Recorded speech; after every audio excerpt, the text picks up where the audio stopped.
बिस्मिल्लाहिर्रहमानिर्रहीम। अस्सलाम वालेकुम नाजरीन, आप देख रहे हैं 5 न्यूज़। मैं हूं आतिफा बलोच।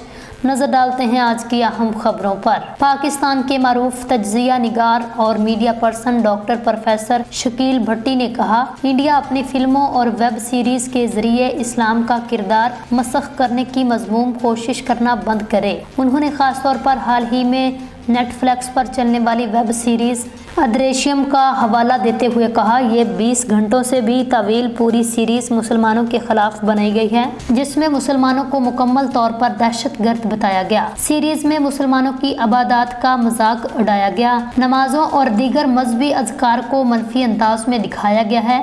डॉक्टर साहब ने कहा, इंडिया मीडिया अपने मज़हका खेज मजहब के दिफा में हमारे वाहिद सच्चे दीन को बदनाम करके अपने झूठे दीन की पब्लिसिटी करने की जलालत कर रहा है, लेकिन ये सब इंतहाई बूंदे अंदाज में पेश किया जा रहा है। हमेशा यही होता है। वहाँ के अदाकार मुसलमानों का रोल करते हुए कलमा और दीगर कलमात इंतहाई अनाड़ीपन से अदा करते हैं। साफ नजर आता है कि झूठी और घटिया परफॉर्मेंस दी जा रही है। इस मुतनाज़े सीरीज में कई सीन्स में ऐलान जहाद को अलिफ छोटी ये लाम अलिफ नून यानी इलाने जहाद लिखा और दिखाया गया है। डॉक्टर साहब ने मजीद कहा, अगर किरदारों को एक्टिंग और डायलॉग्स की अदायगी नहीं आती तो यह घटिया कोशिश भी नहीं करनी चाहिए। आखिर में उन्होंने इस सीरीज की शदीद मजम्मत करते हुए भारतीय मुसलमानों को पैगाम दिया, उन्हें शर्म से डूब मरना चाहिए। पहले मुल्क फिर मजहब का नारा लगाने वाले ये सब कुछ देखकर भी बेशर्मों की तरह जिए हिंद के नारे लगाते हैं।